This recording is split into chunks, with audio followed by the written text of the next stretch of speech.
Maszerują strzelcy, maszerują, karabiny błyszczą, szary strój, a przed nimi drzewa salutują, bo za naszą Polskę idą w bój.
Witam Was w wolnym kraju.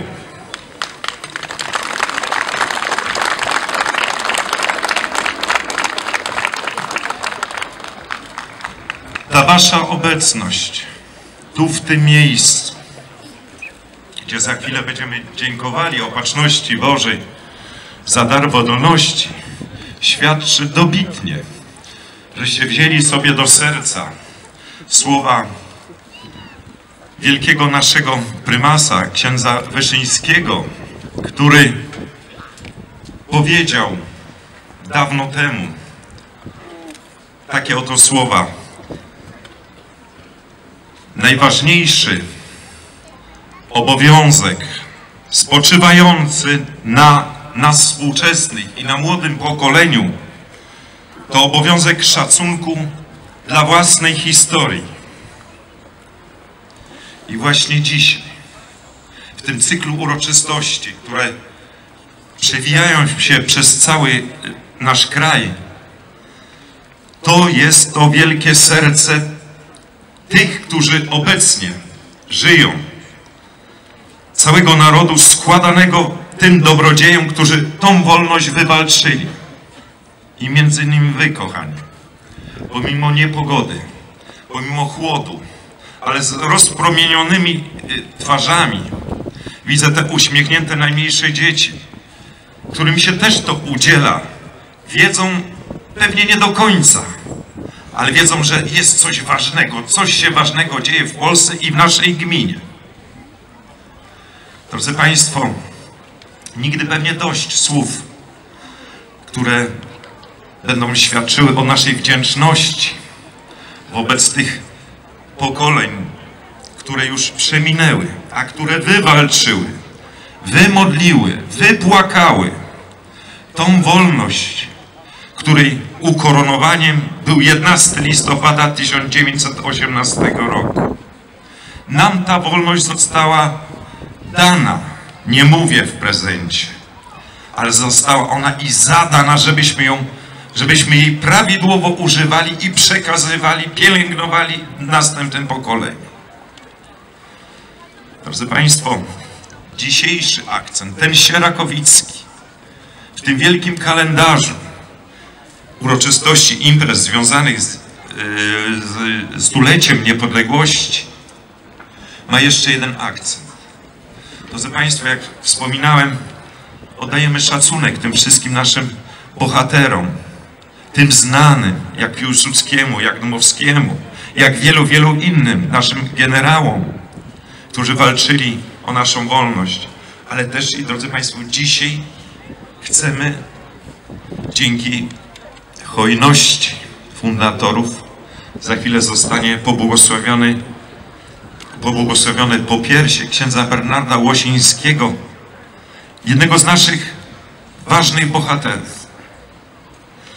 To on, kiedy jeszcze Polska nie istniała, dbał i, można powiedzieć, dmuchał w te żagle patriotyzmu, przez co może łatwiej było w 1918 na tych ziemiach posiać ziarno wolności. On był jednym z tych prekursorów. Godzi się dodać, że był on posłem na Sejm Pruski przez 3 kadencje. Później był jeszcze, kiedy Polska się odrodziła, był również posłem na Sejm Polski, bo w tamtym czasie księża mogli brać czynny udział w życiu politycznym. Dzisiaj w dowód wdzięczności to popiersie zostanie poświęcone i na zawsze będzie ono tutaj, w tym miejscu Sierakowic, przypominało o naszych rodzinnych bohaterach. Drodzy Państwo, godzi się wspomnieć również często tych bezimiennych, ale też z obszaru naszej gminy. Mało kto na pewno z Państwa wie, i chciałbym tu szczególny szacunek złożyć nieżyjącym już mieszkańcom Starej Huty. Otóż to oni po 1918 roku, kiedy ważyły się losy granicy naszej, to oni wtedy zdecydowali, że miejscowość Stara Huta i jej okolice przypadną Polsce, bo się jednoznacznie opowiedzieli za Polską. I jesteśmy dumni z takich ludzi. Proszę Państwa, godzi się wspomnieć także tych bohaterów, którzy uratowali dzwony z parafii świętego Marcina, które miały być przetopione jako doskonały materiał spiżowy na armaty. To wszystko, proszę Państwa, nasi bohaterzy, bezimienni, prości ludzie. Mieliśmy i więcej takich bezimiennych. Nie będę ich wspominał tutaj. Ale drodzy Państwo, zechciejmy dzisiaj, podczas tej mszy świętej, we wdzięcznej modlitwie pomodlić się wspólnie za tych bohaterów, którym tak wiele dzisiaj zawdzięczamy.